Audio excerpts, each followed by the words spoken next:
Everyone. Thank you all for joining us tonight. Welcome to this evening's talk on Never Such a Campaign, the Battle of Second Manassas. I'm Kelly Hancock. I'm the Director of Programs here at the American Civil War Museum. If you're not familiar with us, we have three sites. We have our fairly new flagship museum in Richmond. That's the lobby of our beautiful building at the historic Tredegar site. We also operate the White House of the Confederacy and have a museum out in Appomattox, Virginia. So that means with three sites, we've got a lot of programs going on. So I have a few announcements. Next Wednesday will be our third Wind Down Wednesday. This is truly a fun, relaxing evening with a little bit of history and a lot of socializing and some drink as well. This Wednesday, we'll be focusing on spies and smugglers and the Richmond Underground. We'll have Nathan Hall from the NPS joining us. And we also have Virago Spirits providing some beverages. We're going to have two themed cocktails that will be named after key players in the Richmond Underground. So mark your calendar for that. If you're in the Richmond area, a great way to come out, see the museum, spend some time listening to a short history talk, and then socializing. Then we do have in September an in-person book talk. I'm very pleased to have Dr. Yale Sternhell with us, the author of War on Record. And this is a book that was nominated for the Lincoln Prize. So we'll be welcoming her on September 19th. I do want to mention that we have moved the start time up for this program. So instead of our typical 6:30, we will be starting that program at 6 o'clock. And this is a program that is free to members. So if you're a member, you are admitted free. And now, without further ado, I'm very pleased to introduce tonight's guest authors. We have with us Dan Welch, who is a park ranger at Gettysburg National Military Park. Welch spent almost 15 years in public education as an instrumental music teacher. He holds a BA in instrumental music education and an MA in military history with a Civil War era concentration. Welch is the co-author of The Last Road North, a guide to the Gettysburg Campaign 1863, Ohio at Antietam, the Buckeye State's sacrifice on America's bloodiest day, and the book about which he will be co-speaking tonight. Then we also have Kevin R. Pawlak with us. He is a site manager for Prince William County's Office of Historic Preservation and a certified battlefield guide at Antietam National Battlefield.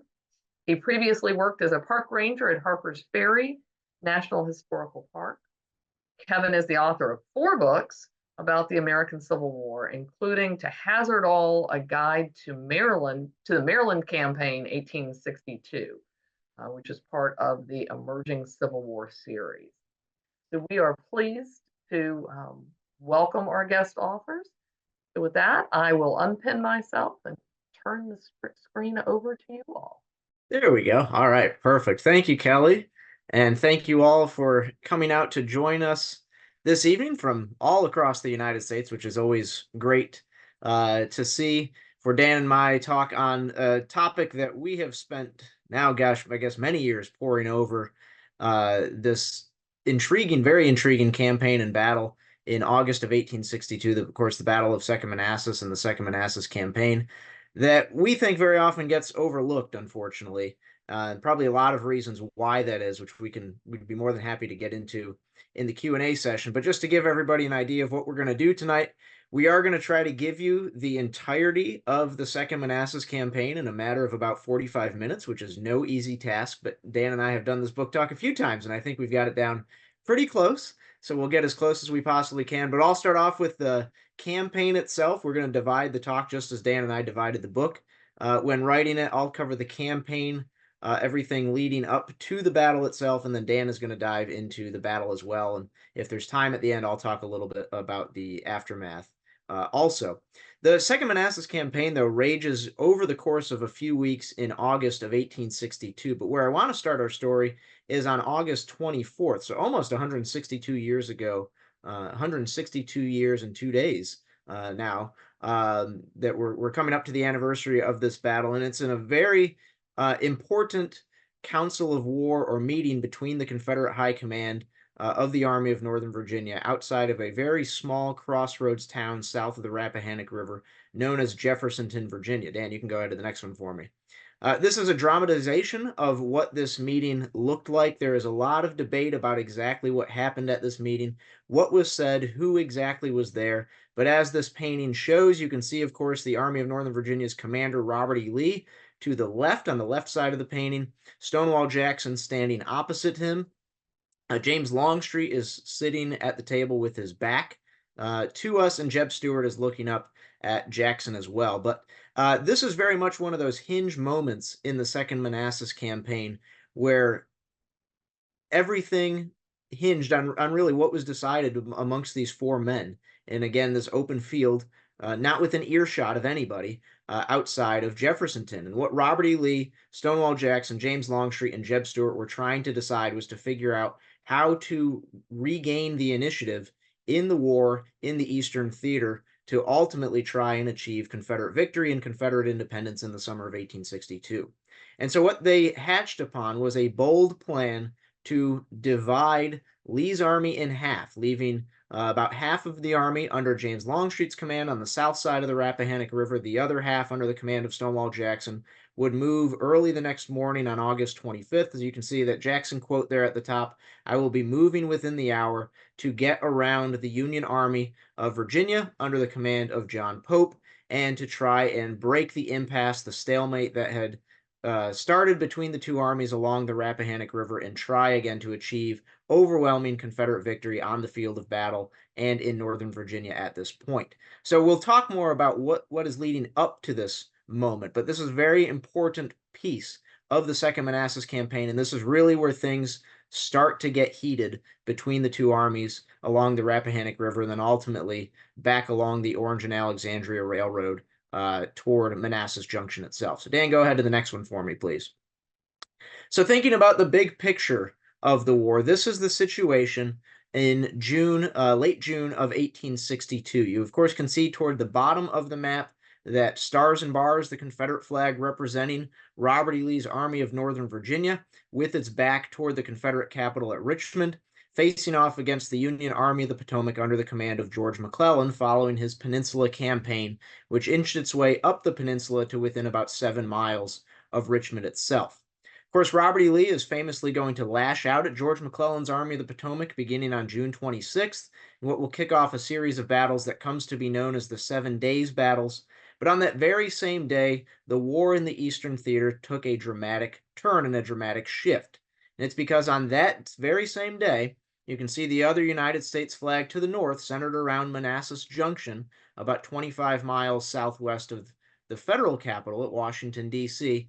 On June 26th, 3 separate, disparate Union forces would be formed and coalesced into one army, to be known as the Army of Virginia, to be placed under the command of a Westerner who was brought east to take command of this army and bring a much harder hand of war to Virginia's population. And that man, of course, was John Pope. Now, Pope's initial objective, Dan, go ahead and hit one button for me, please. Pope's initial objective was to move south down the line of the Orange and Alexandria Railroad, which you can see is where that blue arrow is that just appeared on your map, and make his way towards Gordonsville, which served as the junction of the O&A Railroad and the Virginia Central Railroad, which is now that big black bold line that you can see tracing its way from the Blue Ridge Mountains and the Shenandoah Valley to the Confederate capital at Richmond. Pope's objective is to break and cut that line, hoping to cut off Richmond from the supply depots in the Shenandoah Valley, from the abundance of food and stores there in the Shenandoah Valley itself. So initially, this is the idea for the Federals, but things are going to change dramatically during the course of the campaign, not only because Robert E. Lee and his Confederate army will drive Federal troops back to the James River in the aftermath of the 7 Days battles, but also because of the Federal High Command itself. So Dan, go ahead to the next one for me, please. These are the three men that we'll really have to talk about and think about when you're thinking about the Second Manassas campaign. And that's one of the things that makes this campaign, I think, so hard to follow is, while technically on paper, yes, there is one Union commander that's calling the shots in this campaign, there are really three men. At the top, appointed to the post of General-in-Chief of all the United States Army in early July of 1862 was Henry Halleck. In the bottom left of the screen was George McClellan, commander of the Army of the Potomac that was outside of Richmond and, of course, had just participated in the Peninsula Campaign. And then there is the man I just mentioned previously on the bottom right of the screen, the newly appointed commander of the Army of Virginia, John Pope. Now, between these three men, there is going to be a lot of what you see at the top of that slide there, miscommunication and mistrust that is going to plague Union efforts in the entirety of the Virginia theater during the summer of 1862. So, of course, Henry Halleck is going to be the superior officer to both of these men. Both McClellan and Pope are going to have to report to Halleck, but Halleck spends his time talking out both sides of his mouth to George McClellan and John Pope, as sowing distrust between the two. And really, Henry Halleck didn't have to do much to sow distrust between George McClellan and John Pope, because privately, neither man was sure of the other. Neither man agreed with the other when it came to how the war was to be carried out. George McClellan believed in a conservative war policy, that the war would be made on Southern armies only, whereas John Pope had been brought east to bring a harder hand of the war to not only the Confederacy's armies, but the Confederacy's civilians and cities as well. But during the course of all of this, now there's a concerted plan, a concerted federal plan in Virginia that's going to try to no longer send out small forces to achieve objectives, but try to have a concerted plan coordinating the efforts of these two very large armies to try and end the war in the summer of 1862.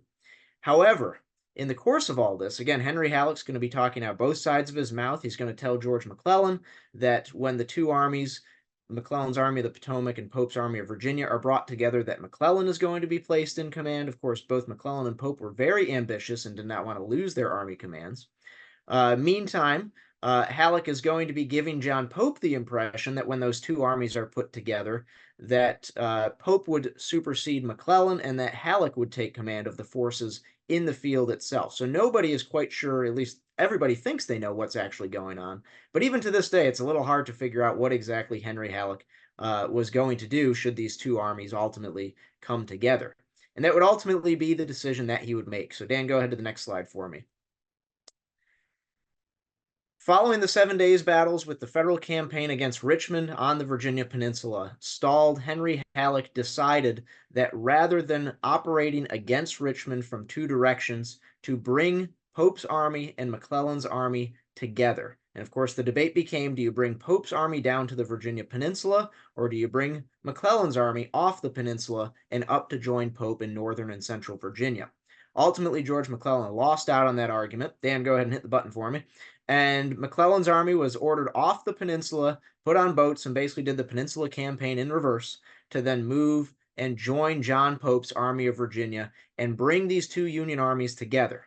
Now, if this could be accomplished, there could be a federal force of approximately 130 to 140,000 men that would take the overland route across the Rappahannock, the Rapidan River, and so on to approach Richmond, the Confederate capital, from the north. So now at this point, as soon as the Federal Army began pulling off the Virginia Peninsula, the time was ticking for Robert E. Lee and the Confederate Army to take advantage of these federal forces while they were split before they could ultimately present an overwhelming superior force if they could become reunited. So Lee began shuffling his troops north from Richmond to try and defeat Pope's army before McClellan's army could join him. The two sides clashed in one of the opening engagements of the campaign, the Battle of Cedar Mountain, on August 9th, 1862, and then they ultimately came to an impasse along the Rapidan and Rappahannock rivers just south of Culpeper, Virginia. Dan, go to the next one for me. So here's the situation in mid-August. Again, you can see on your map, you can see Cedar Mountain down toward the bottom left. Lee's army is on the south side of the Rapidan River itself. Pope's army was initially positioned behind the Rapidan River, but ultimately, following a federal raid that nearly bagged Confederate cavalry commander Jeb Stuart, Pope was able to learn what Lee's plans were to cross the Rapidan River, and ultimately Pope decided to pull his army back behind the Rappahannock itself. Now, at this point, Pope's army had been receiving reinforcements from the Army of the Potomac, but the Federal Army had not joined in its entirety with Pope's army along the north bank of the Rappahannock River. But nonetheless, despite how history has portrayed him, John Pope did very well during this portion of the campaign. He was able to constantly parry and thrust against all of Lee's movements across the Rappahannock River, forcing Lee, as you can see if you follow those gray arrows north from Beverly's Ford towards Freeman's Ford and beyond, forcing Lee to constantly continue moving his army north to try and find a place to cross the Rappahannock River and try to peel Pope away from his strong position behind that river itself. Dan, go ahead to the next one for me. So what Lee's ultimately going to settle upon after being repulsed several times along the banks of the Rappahannock River, he's going to initially approve a raid by Jeb Stuart to raid Pope's supply line, which is, of course, the Orange and Alexandria Railroad at Catlett Station on August 22nd. So that's Jeb Stuart 162 years ago right now is riding toward Catlett Station to raid Pope's supply train there tonight. And of course, he's famously going to capture some personal effects of John Pope, including Pope's uniform coat, among other things. But it's not going to be enough to break Pope's supply line and pull Pope away from the Rappahannock River. So on August 24th of 1862, that's when this famous meeting is going to take place in a field outside of Jeffersonton between Lee and his three key subordinates. He is going to settle on a plan to divide his army, sending about half of it under the command of Stonewall Jackson, about 25,000 men, to march beyond John Pope's right flank, cross the Rappahannock River, get behind Pope's army, and cut Pope's supply line of the Orange and Alexandria Railroad, which by the time Jackson's men did that, Dan, go ahead and hit just one button for me. You can see Jackson's route there. By the time Jackson's march concluded, which equaled in distance about 50 miles in 36 hours that Jackson's foot cavalry were able to accomplish, they cut Pope's supply line at Bristow Station on the Orange and Alexandria Railroad, and then moved up to Manassas Junction itself and found what was described as a bacchanalia of stuff and supplies early on the next morning. But when Jackson originally cut Pope's supply line, Pope was unsure if this was just another cavalry raid, like what Jeb Stuart had done a few days prior, or if this was something more serious. But by the morning of August 27th, John Pope had now come to realize that there was a large, sizable body of troops, Confederate forces, behind his own army. And so Pope saw here an opportunity. Yes, his defensive position, his strong defensive position along the Rappahannock River had been breached, but Lee's army was now divided. And so Pope decided, Dan, go to the next one for me, please, and hit one button. Pope decided that he would peel his army away from the Rappahannock River and try to destroy Jackson's portion of the army before the Confederate army could reunite. So you see these three blue arrows moving up. That's Pope's army moving in three parallel routes. On the morning of August 27th, about 55,000 men overall in those three columns, and then completely by luck, a federal force moving out from the defenses of Washington to try and reopen the Orange and Alexandria Railroad at Manassas Junction was approaching from the east. Dan, hit the arrow for me there, which would result in the Battle of Bull Run Bridge, which was a resounding Federal defeat as Jackson's forces pounced upon one brigade that had been sent out from George McClellan's Army of the Potomac. So then at this point, Jackson was able to focus his attention on capturing the supplies at Manassas Junction. There was a rearguard action fought at Bristow Station on August 27th, known as the Battle of Kettle Run, which ultimately the Federals claimed that field. John Pope rode onto the battlefield to see the Confederate troops withdrawing, and this fueled in his mind exactly what he wanted to see. He saw his troops being victorious, and he believed now that Jackson's men were on the run and that they were there for the taking. So early the next morning of August 28th, John Pope ordered his army to concentrate now on Manassas Junction to do, as he infamously said, to bag the whole crowd. to try and eliminate Jackson's troops. However, when they arrived at Manassas Junction, John Pope and his troops found nothing but charred remnants of the Federal supply depot there because Stonewall Jackson had given them the slip. Dan, go ahead and hit one more button for me. We'll get these arrows moving. Jackson's men had marched away from Manassas Junction in two parallel routes to a position, a strong position north of the old Bull Run or Manassas battlefield, where they would take position and attempt to draw Pope into battle, and also be in position from which they could reunite the Confederate Army, because the rest of the Confederate Army by this point, under the command of James Longstreet, was on its way. Dan, one more arrow for me. You can see them coming from the top left of the screen and following the fighting on the afternoon of August 28th at Thoroughfare Gap. Longstreet had a clear route to join Jackson's command at the Groveton Crossroads, near the Groveton Crossroads, just west of the Manassas battlefield. But John Pope remained pretty much oblivious and ignorant of the fact that this junction of the two wings of the Confederate Army was so close, and Pope continued to focus on almost entirely on bagging and destroying Jackson's portion of the Confederate Army.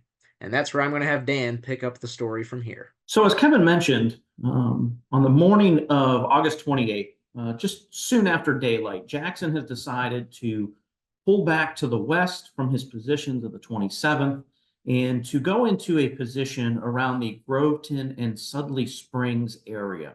Now, this position had been lightly defended already by a portion of Jackson's command under William Taliaferro, commanding a division within Jackson's wing of the Confederate Army.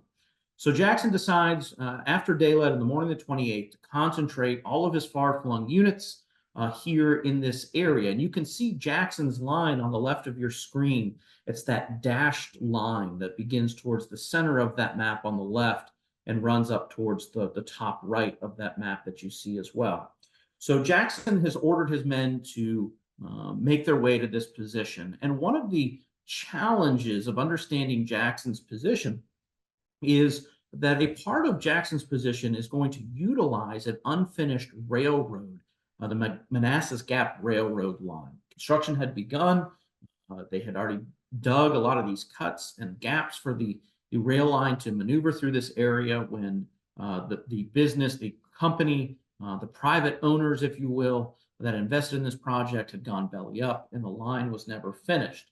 Now, why this is challenging to understand this is because when you walk the battlefield today, and you can see a modern image of this unfinished railroad line or a portion thereof on the right of your screen, a lot of folks immediately assume that Jackson's men would go into this unfinished railroad cut, this unfinished railroad line as a strong defensive position.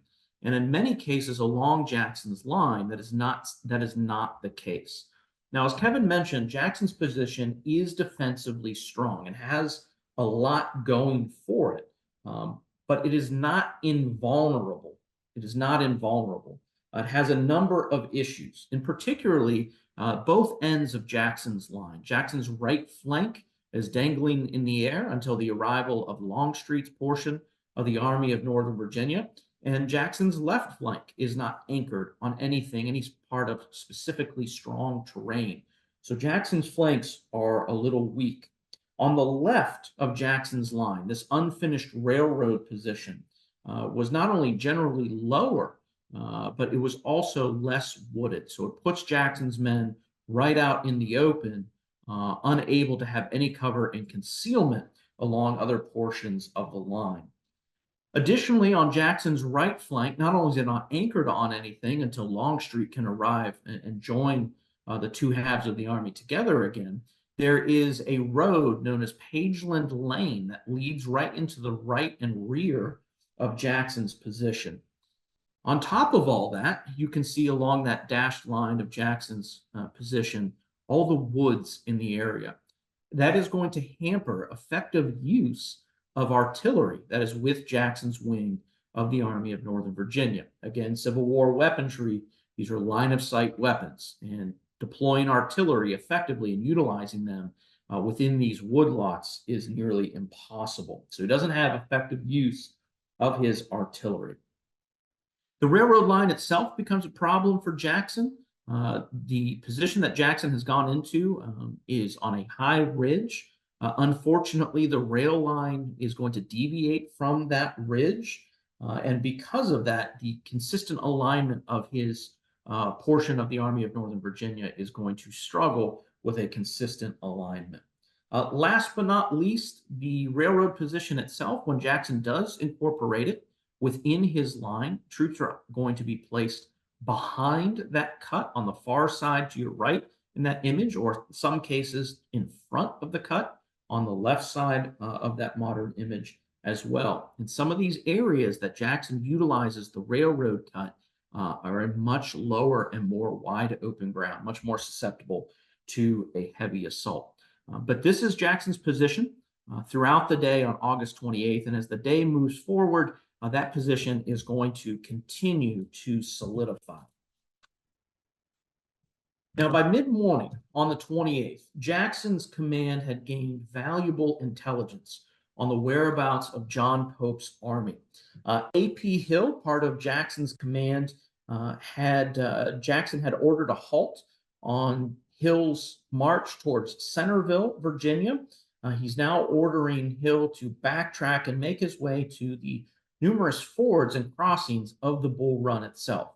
Jackson believes that Pope is rapidly retreating towards the defenses of Washington, D.C. It's interesting that on August 28th, Pope believes Jackson is rapidly retreating towards Longstreet and the rest of the Army of Northern Virginia, and Jackson believes that Pope is rapidly retreating back towards the defenses of Washington. But this is not the case. So Jackson had ordered Hill to make his way back to the Bull Run, guard those fords, and cut Pope's retreat off back towards the defenses of D.C.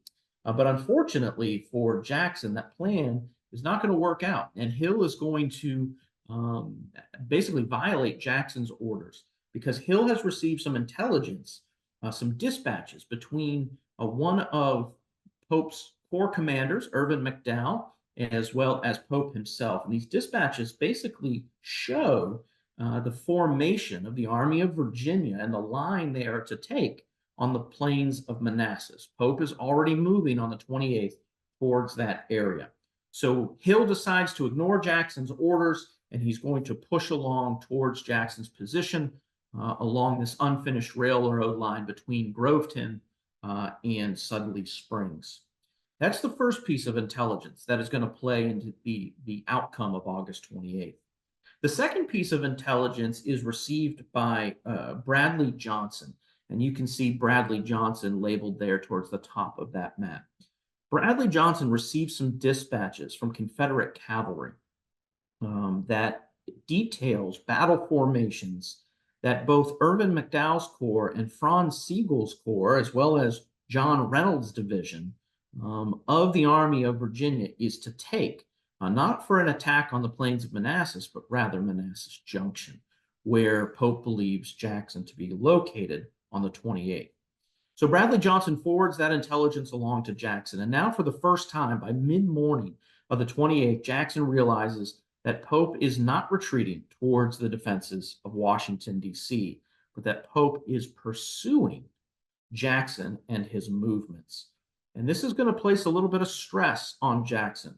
Jackson realizes that the joining of the two halves of the Confederate Army is going to be necessitated much sooner than anybody had planned. Again, Jackson's under the false impression that Pope is retreating back towards Washington, D.C. So by late morning on August 28th, Jackson decides very belatedly that it's probably a good idea to open a line of communications between himself on this line that he has taken just west of the Groveton-Sudley Road and just north of the Warrenton Pike with Longstreet's half of the Army of Northern Virginia, who is being accompanied with and by Robert E. Lee at this point in time. So Jackson is going to establish a cavalry communication as Longstreet's command is still on the march and making its way towards Jackson's position. Now, at the same time that Jackson has changed his mind as to what Pope's intents are, Pope has also changed his mind regarding the operations of the Army of Virginia. This is one of the things that makes part of the study of the Second Manassas campaign, and particularly August 28th and 29th, so confusing, is the number of times these commanders are going to deliver orders or have orders delivered and then rescind those orders and change the plan. So Pope has also changed his mind by mid-morning, late morning on August 28th. And after reaching Manassas Junction on the 28th, Pope realizes that Jackson's gone. So he's not going to be able to bag Jackson at Manassas Junction. And it's at the same time that Pope hears rumors that Jackson is now in Centerville, Virginia. Now, Pope is led to believe this due to the movements of A.P. Hill's division. A.P. Hill, again, was marching along towards Centerville when Jackson orders him to head to the Bull Run. And at that time, that Hill ignores those orders and instead heads directly towards Jackson's position. So Pope now orders his army to abandon their concentration on Manassas and march towards Centerville. Now, part of those orders are going to be sent to a division of about 10,000 men under the command of General King. King is going to be ordered to march his 10,000 soldiers on Centerville via the Warrenton Turnpike, which you can see towards the bottom portion of this map. Now, this route of march for King's division is going to take them, at least their left flank, directly across the front of the right end of Jackson's line that he has taken earlier that day on the 28th. Well, the time is now about 5:36 p.m. on August the 28th, and Jackson is personally observing the movements of King's division as they're marching east down the Warrenton Turnpike. As he's doing so, Jackson's deciding what to do. Should he attack? Should he allow the column to move by unmolested? Does he need additional support? How big is this enemy front in front of him? But if you know anything about Stonewall Jackson, he is not going to pass up an opportunity to remove any portion of the Union Army off the proverbial chessboard of war. And so Jackson is going to order an attack on this column on the march. Jackson, as he's making this decision, is nearby General Richard Stoddard Ewell and William Taliaferro. And upon making the decision to attack, Jackson looks at them and utters the famous words, "Gentlemen, bring out your men." Now, the battle that is going to occur between Jackson's right end of Jackson's position, largely fought by the brigades of Baylor, Lawton, and Trimble. Taliaferro's men will get a little bit involved in it towards the end of the battle. But this battle that develops will become incredibly bloody. It's incredibly obstinate, and it's going to last until nearly 9 p.m. on August the 28th. And the results of this battle are inconclusive at best. The Federals had committed largely just one brigade within King's division. This is the brigade under the command of John Gibbon. These are units from what will later become known as the Iron Brigade, men from Wisconsin and Indiana, as well as some units that will later become part of Lysander Cutler's brigade later on in the Army of the Potomac's history. So in all, Gibbon's brigade is going to commit about 2,000 Federals into this fight. Meanwhile, Jackson is going to commit 4 brigades of Taliaferro's division, as well as 2 brigades of Ewell's division. So Jackson is going to throw 6 brigades of infantry against this lone Union brigade, and he's only able to achieve, despite massive casualties, an inconclusive result at best. It is a poorly handled affair by Stonewall Jackson on the evening of August 28th. Jackson's command in all will suffer nearly 1,300 casualties in this engagement. Now, John Pope is going to receive word of the news of the fighting at Bronner Farm and the result at his headquarters in Centerville at about 10 p.m. on August the 28th. And it's based upon this intelligence that Pope will deduce that, quote, "the prospects of crushing Jackson were certainly excellent." So now, upon the outcome of the fighting at Bronner Farm, John Pope is going to issue orders for August 29th based on the belief that he had 2 Federal divisions blocking Jackson's escape route to the west, which would thus prevent him from any juncture with Longstreet and Lee. So Pope is going to send out orders to his corps commanders to either attack if they are in the vicinity of Jackson's position. They are to attack on the 29th. If they are in the vicinity, if they are not, they are to begin marching immediately to the battlefield even if that meant marching throughout the night. And it's these orders that produce one of the more humorous stories within the command of Pope's army that evening. One of the commanding officers, a major general by the name of Philip Kearny, who commands a division in the 3rd Corps of the Army of the Potomac that is with the Army of Virginia. Major Philip Kearny receives the order to march towards this growing battlefield on the plains of Manassas at about 1 a.m. on August the 29th. So the staff officers arrive. They get Kearny up out of his tent. They tell him these orders that the men need to get on the march immediately, march towards this growing battlefield, and as soon as daylight creases the horizon, to immediately attack Jackson. When Kearny receives these orders, however, the staff officer delivering the orders to Kearny would later recall Kearny's reactions. Kearny told that staff officer to tell General Pope to go to hell. We won't be marching before morning. So you can already begin to see some rankling within Pope's overall command on the field, some of the issues that Pope is going to have trying to manage not only his own army, but elements of the Army of the Potomac, which are who are they under command at this point? Remember, Kevin talked about some of the miscommunication and trust. Is it McClellan's command? Is it Halleck's command? Are they Pope's to command? So going into August 29th, John Pope believes that he has Jackson boxed in and that Jackson could be crushed in a classic pincer movement from two sides, from the west and the east. Now, by the morning of August 29th, however, and by daylight, Pope discovers with, quote, great disappointment and surprise that only one prong of his pincer was in position. Pope's force that was supposed to be at Gainesville is non-existent. A number of other units that had marched towards Centerville were now marching away from Jackson's center. Basically, Pope's army is scattered everywhere by the morning of August 29th. Those, however, that are on the battlefield and ready to attack will launch some early morning assaults. And these assaults are going to be made by Franz Sigel's 1st Corps of the Army of Virginia. Now, Sigel's early morning assaults that you can see those dark black lines on the right side of the map towards Jackson's left, which would be those gray units towards the top of the map.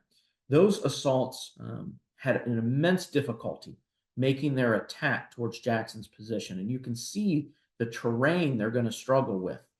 Numerous woodlots, low ground, open fields, roads, stone walls, you name it.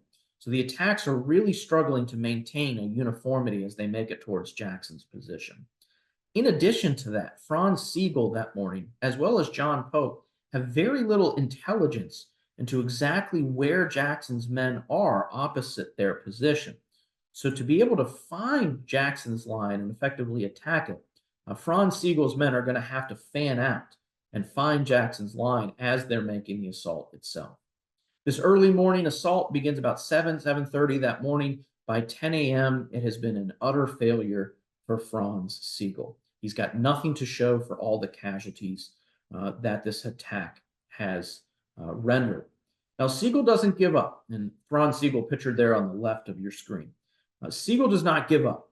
Just because these first assaults were ineffective, he decides to renew the attacks towards the left of Jackson's line upon the arrival of Phil Kearny's division, who is pictured there on the right. Kearny's division had arrived nearby during the morning of August 29th, and Sigel believed, well, now that Kearny's here, he'll join me in these secondary attacks and will now be able to smash Jackson's left flank. So Sigel's going to renew the assaults that late that morning into the early afternoon of August 29th, and Kearny does nothing. He does not go forward with Franz Sigel. Now, Kearny's failure to advance with these renewed assaults by Sigel's 1st Corps is a missed opportunity for the Union forces at Second Manassas on the second day of the battle. Several of these renewed assaults that Franz Sigel's men made had significant impact on the left of Jackson's line, especially along A.P. Hill's front. Some of these attacks in the secondary assaults by Franz Sigel had broken Jackson's line in various places, particularly in an area known as the Dump, along Jackson's line. But the lack of Kearny to exploit these gains was devastating.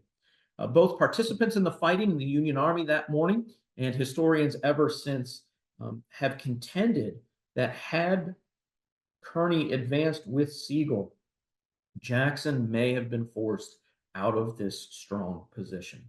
General Carl Schurz would later write, quote, "I am persuaded that if General Kearny had done at that moment what he did so gallantly later on August 29th, that is to say, if he had thrown his column upon the enemy's left flank, we might have succeeded in destroying the enemy's left wing."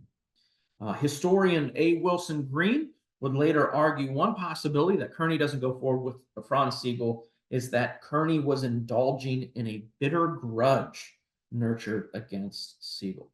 Perhaps we'll never know why Kearny doesn't go forward, but what it shows is that Jackson's line is able to withstand these piecemeal assaults. He's able to continually shift troops, plug holes, and force Union troops out of his line, or at least those that break through. Jackson has yet to be tested against any numerical superiority. Now, by the afternoon of August 29th, John Pope is now on the field. He decides to further coordinate this offensive towards the left end of Jackson's position and moving towards the center of Jackson's line. Pope's going to order continued frontal assaults all along Jackson's position. And the reason being that Pope is launching all these frontal assaults is not so much to claim victory on the field, but to distract Jackson's attention. At this point in time, General Pope is going to order Fitz-John Porter's Corps of the Army of the Potomac to make their way around Jackson's right flank. And you can see Jackson's right flank on the map where you see Taliaferro and Baylor's brigades. There's no other Confederate forces there yet at the moment.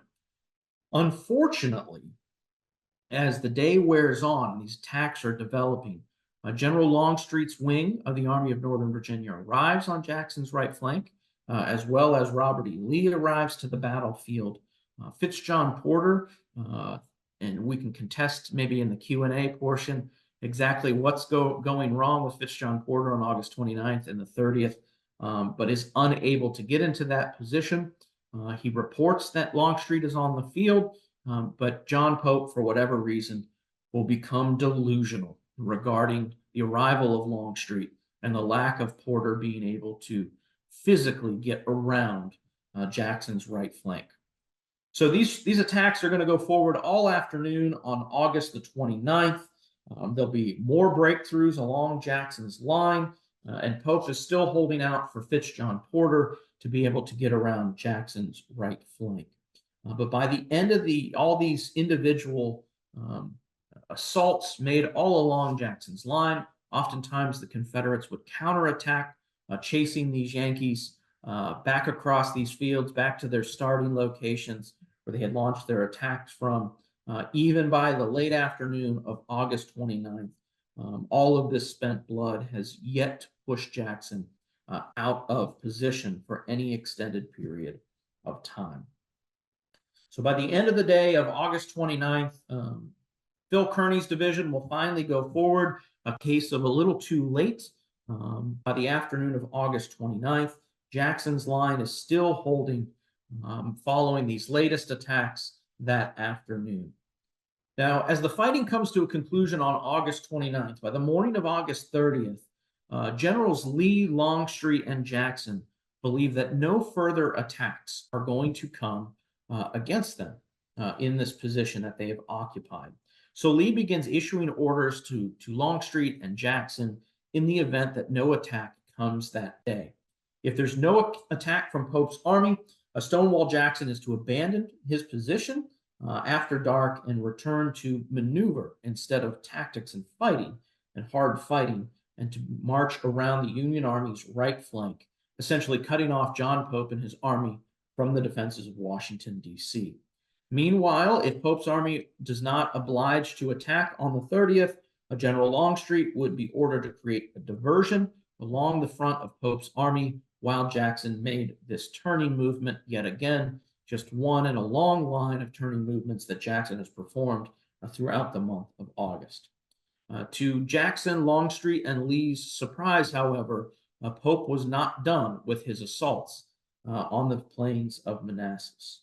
At 1 p.m. on August the 30th, Pope is going to order Fitzjohn Porter, pictured here on the top right of your screen, as well as two divisions, Porter's two divisions, as well as some men from General Hatch's command to attack the front of Jackson's right and center. Now, Pope is doing this under the false assumption, the delusion that General Longstreet's wing of the Confederate Army is still not on the battlefield, despite the fact that by 1 o'clock on August 29th, Jackson's command has fully gone into position.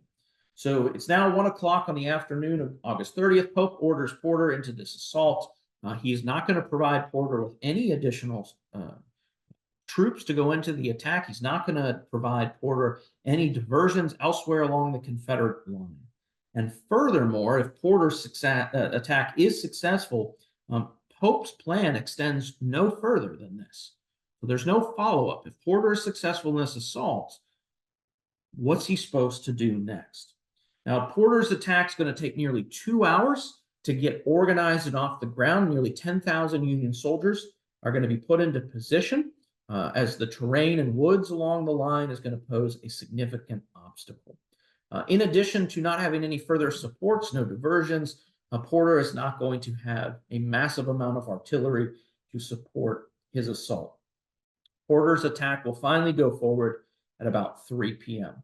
Now, as Porter's attack reaches Jackson's line, Jackson's men are spent. Leading up to this engagement, they had covered 50 miles and 36 hours of marching. They had fought engagements at Bull Run Bridge, at Kettle Run. They skirmished at Manassas Junction. So this army, or this portion of the Confederate Army, is pretty bruised, battered, and has had a rough couple of weeks in August. And now they are receiving the third day of attacks against their position. And it's at this point in time that Jackson's line begins to bend and break. Now, watching this playing out is Robert E. Lee, and on the other end of the battlefield, James Longstreet. As at this point in time, Lee is going to hurriedly send orders to Longstreet to attack.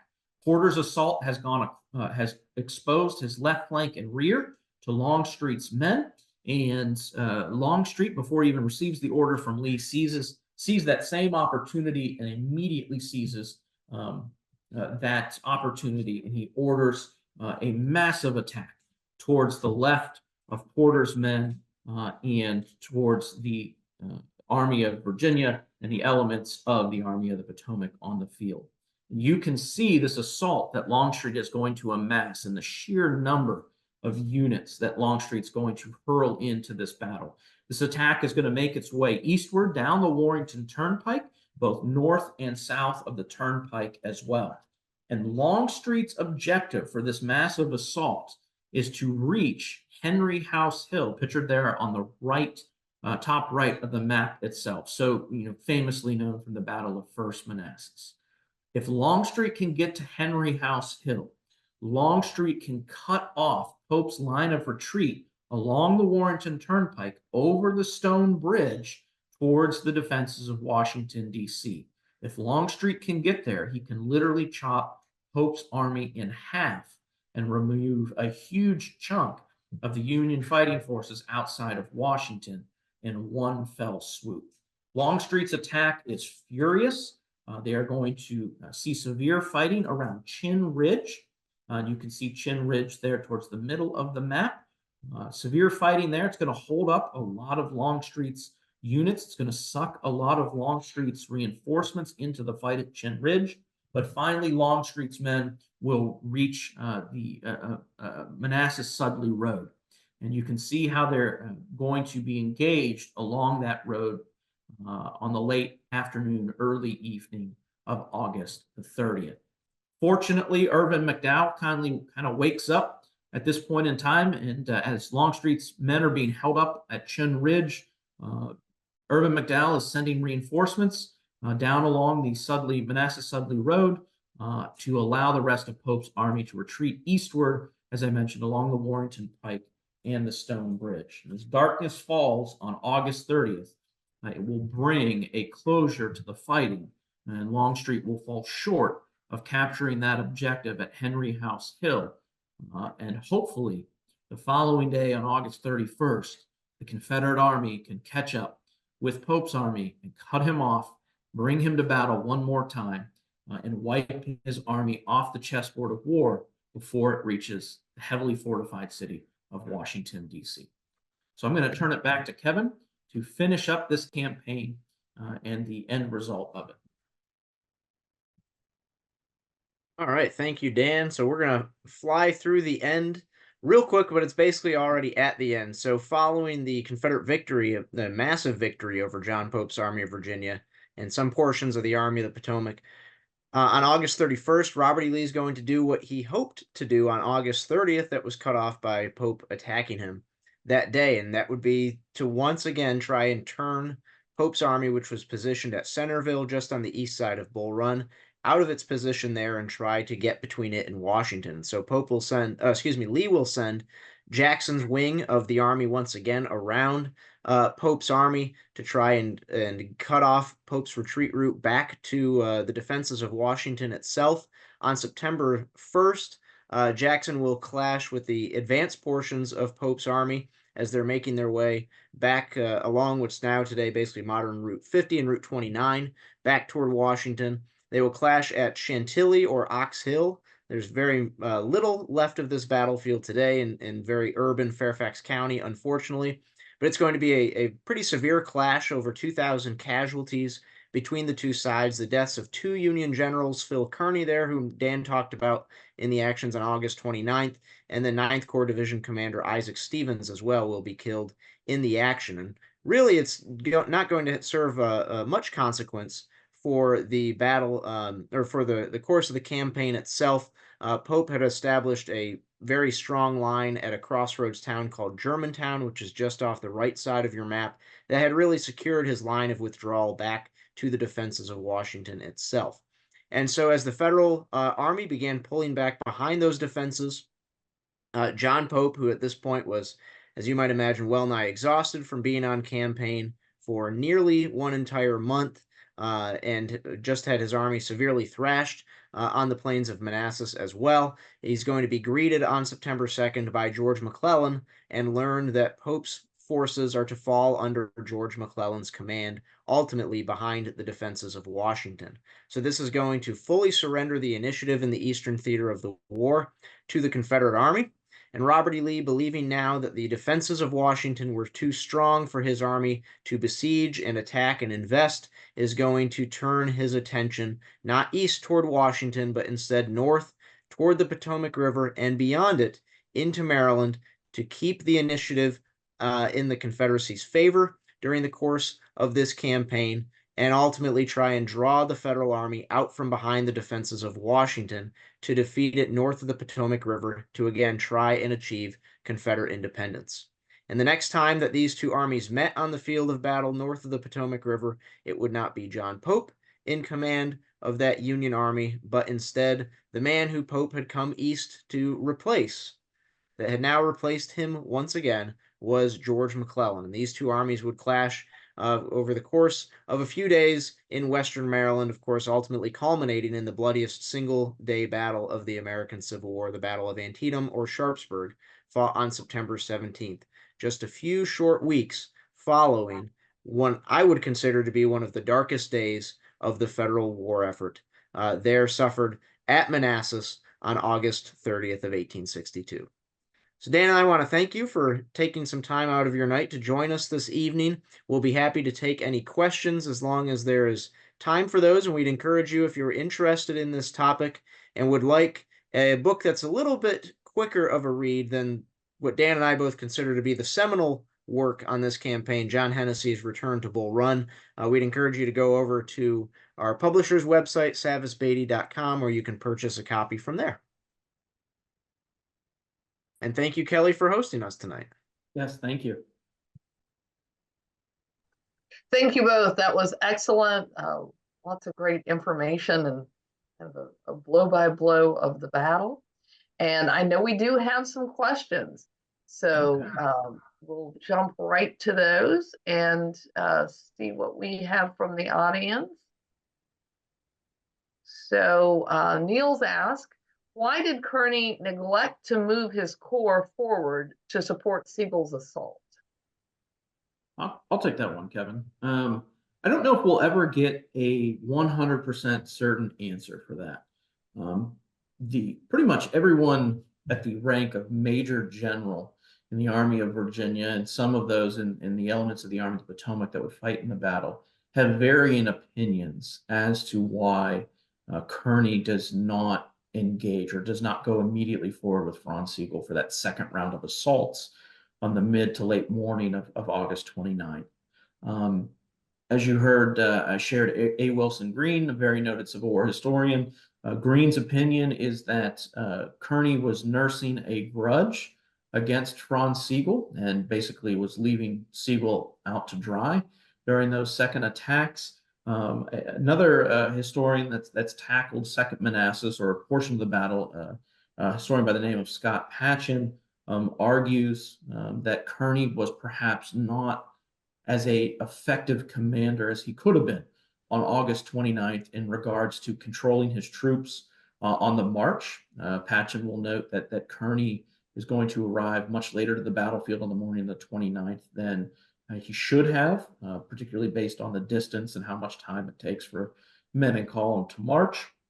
And then once he gets there, that Kearny struggles to get his men into combat, in Patchen's words, quote, in a timely basis. So Patchen argues that it's a simple matter of bad time management and handling of his men on the 29th.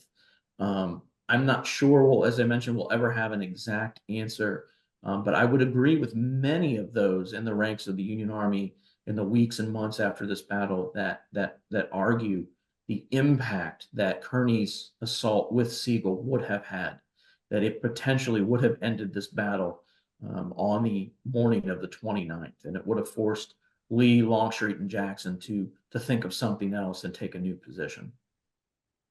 All right. And do you have a preferred theory? Like, is there one that you lean more toward? What I like to say when we get into these controversial issues and conflicted memories from the war and these particular battles is that the truth lies somewhere in between. There may have been some resentment that Kearny had against Sigel. Maybe, there could have been some issues that Kearny encountered on his march to get to the battlefield, gets him there later. There could have been, some generals just have a bad day on the battlefield. And that could have been a bad day that Kearny was having. We can all think of different battles, Eastern Theater, Western Theater, where someone that performs well just doesn't meet or rise to the occasion that day. So I think somewhere in between these different perspectives and conflicted memories of this event lies the truth. So for me, the answer is it's a hybrid of all of those possible options. Well, thank you for that. And it looks like Anthony has a question. He says, in an already overlooked battle, which aspect or aspects of the battle are your favorites to dig into? And then, if a visitor only had time to visit one site on the Second Manassas battlefield, which should it be? That's a good question. I can take that since Dan just rest Dan's vocal cords for a second. My favorite part on the battlefield would be the deep cut area, the area of Fitzjohn Porter's assault on August 30th and the Confederate defense there. I've just always been attracted to it for a lot of different reasons, but that's where whenever I have a chance to drive through the battlefield and make a quick pit stop, that's where I usually end up. In terms of a place for people to go at Second Manassas, the National Park Service has just put in a really great trailer at least a few years ago, atop not only Chin Ridge to cover a lot of the fighting on August 30th, but that covers the Confederate assaults beyond Chin Ridge to the Federal defensive line along Sudley Road. And I just think that's a really great place, where you can learn about the outcome of the battle. But also one of the things I think that makes Second Manassas so interesting to me is it shows just how far the Civil War had progressed, but from the 13 months of First Manassas in July of 1861 to August of 1862. And by walking at the base of Henry Hill, as that trail will take you, you really get to see that, again, how far the war had come in those 13 months. Mhm. Dan, did you have anything you wanted to add, or? I would agree with Kevin. I think perhaps my favorite place on the field to visit, or at least get that that experience of walking in their footsteps, would to be follow the attack of the Texans on August 30th as part of Longstreet's assault. The Park Service has a opportunity for you, a trail to walk from the location of the position of Governor Warren's two New York regiments. These are Zouave units, where they just come under immense assault, overwhelming numbers during Longstreet's assault. And you can follow in the footsteps of this Confederate attack from that location up to Chin Ridge, where Kevin talks about. And for me, as a native Ohioan, there's an Ohio brigade up on Chin Ridge that does a yeoman service up there to try to slow down Longstreet's assault. So Chin Ridge is a fascinating part of the battle, and is a really great place for folks to visit. And that trail is a wonderful opportunity to take. Well, Nils has one more question, and so I'll read this out. It says, in what ways would you describe the Battle of Second Manassas as worse than First Manassas? And then he also notes that in a previous book talk I attended, the presenter argued that the Second Manassas was Lee's greatest victory, but that distinction has traditionally been claimed for the Battle of Chancellorsville due to Stonewall Jackson's mortal wounding there. Would you agree with that assumption? And then why do you think Second Manassas has traditionally been overlooked? So kind of three in one. Yeah, Kevin, I'll start. We'll tackle the first one about what ways the Battle of Second Manassas was worse than First Manassas. Sheer number of casualties, first and foremost. By August of 1862, these are not green troops anymore. These are not soldiers that have, by and large, not seen the elephant yet. These men, particularly from the Army of the Potomac, have just gone through the Peninsula Campaign, heavy fighting down there in front of Richmond. Pope's Army of Virginia, these men have been absolutely, slashed and destroyed by Jackson's command in the Valley in the spring of 1862. So both of these armies have seen extensive combat. And what that does is it takes them further down that road from citizen to professional soldier. And because of that, the killing and the bloodshed has gone up just an immense amount compared to First Manassas. Kevin, do you want to add anything on that? Just real quick, I always like to say it sounds crass, but in July 1861, these two armies and the soldiers that make up these armies are learning to kill. By August 1862, they're very good at it, and it shows at Second Manassas. Yeah. So I think the second question then was in regards to Second Manassas being Lee's greatest victory. If we agree with that assessment or not, or if it was Chancellorsville. I am in 100% in the camp, and I think Kevin is as well, that the Battle of Second Manassas for the Confederate Army, for the Army of Northern Virginia, and for Robert E. Lee is their pinnacle. The high water mark of the Army of Northern Virginia and Robert E. Lee is not at Chancellorsville, it's not at Gettysburg, it's not at Fredericksburg. And Kevin, as a Maryland campaign guy, it's not at Antietam. That this is Robert E. Lee's and the Army of Northern Virginia's finest moment and closest chance of total victory on the field of the Second Manassas. Kevin, do you agree? Yes, I absolutely agree. If you think about the immediate impact of Second Manassas versus Chancellorsville, Lee's army sits there for another month while it has to lick its wounds and reorganize before ultimately embarking on the Gettysburg campaign. Second Manassas is the immediate springboard of Lee's first movement across the Potomac River north into Maryland, and I think that says a lot as to why that's Lee's greatest victory. I also think of the four main characters in the Confederate Army, Lee, Jackson, Longstreet, and Stewart. You see all four of them operating at their finest at exactly the same time, and that shows. And if you really want to get picky and go with semantics, Lee's entire goal during the Civil War is to destroy a Union army. The Army of Virginia ceases to exist. Yeah, most of it's folded into the Army of the Potomac, I get it. But at least by name, the Army of Virginia does not exist following the Battle of Second Manassas. That's a very interesting point. And then I think we had one more part to that question, Kevin, which was why do we think Second Manassas has traditionally been overlooked? Kevin, you want to start with that one? Sure, I think a couple reasons. Firstly, when most visitors come to Manassas battlefield outside of Washington that aren't Civil War buffs like all of us, they know a couple of things about Manassas, and one is there were civilians that came out to watch the battle. It was the first major battle of the Civil War, and it's where Stonewall Jackson got his name. And all three of those apply to the July 1861 battle as compared to the August 1862 battle. So I think that's one reason. One other thing, I'll steal it from John Hennessy, who helped us out with our book a lot, and I think he's absolutely right, is the Second Manassas campaign is not the beginning or end of anything. It's a waypoint to get the armies north, further north.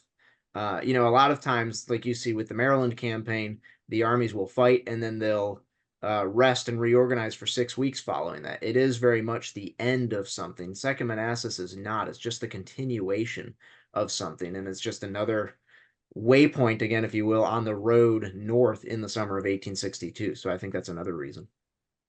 I think to follow up and add on to Kevin is when we look at Civil War scholarship since the Civil War centennial back in the 1960s and moving forward, I think you begin to notice in that scholarship, you begin to notice how the Civil War is taught in schools across the country, what grade levels it's being taught, that the Civil War is boiled down to several events, and most times the war for non-Civil War buffs like us tonight, the Civil War is boiled down to First Manassas, Antietam, Gettysburg, Appomattox, and Lincoln's assassination. If we expand a little further beyond that, maybe we throw in, a Western theater battle, a Shiloh or a Vicksburg. Maybe we throw in a 64 battle from the Overland campaign, Grant's Overland campaign. But by and large, Second Manassas has gotten lost in that boiling down of important moments or turning point moments, as some folks would argue, during the American Civil War. And as Kevin mentioned, Second Manassas is not a turning point. It's another stop on this progression of the war itself. When we talk about scholarship or research or books or writing on Second Manassas, we don't really see anything till John Hennessy's magnum opus on the battle, which comes out in the late 1980s, right, Kevin? I think so, yeah. And then we don't see another book on Second Manassas till the early 2010s. Historian Scott Patchen does a book focusing exclusively on the fighting at Chinn Ridge. So, here Kevin and I are in 2024 with a new book on the Second Manassas campaign and its totality, as well as the battle itself. So, you really boil it down, there's 3 books in 162 years that really focus on the Second Manassas campaign, a handful of articles and magazines over the years, but it has not reached American consciousness when it comes to the Civil War, and it hasn't stuck there. And I think that Kevin argued it best, John Hennessy argued it best, that it's just this stopover on this progression of the war. Well, thank you both. This has been excellent. Jeb and Bill also say thank you and great presentation. And Jeb also mentions that his great uncle was killed while attacking the Union cannon on Chinn Ridge, and that he hopes to get back soon and follow the attack on foot. Oh, great. Yeah, it's a wonderful way to experience the battlefield and what those men went through.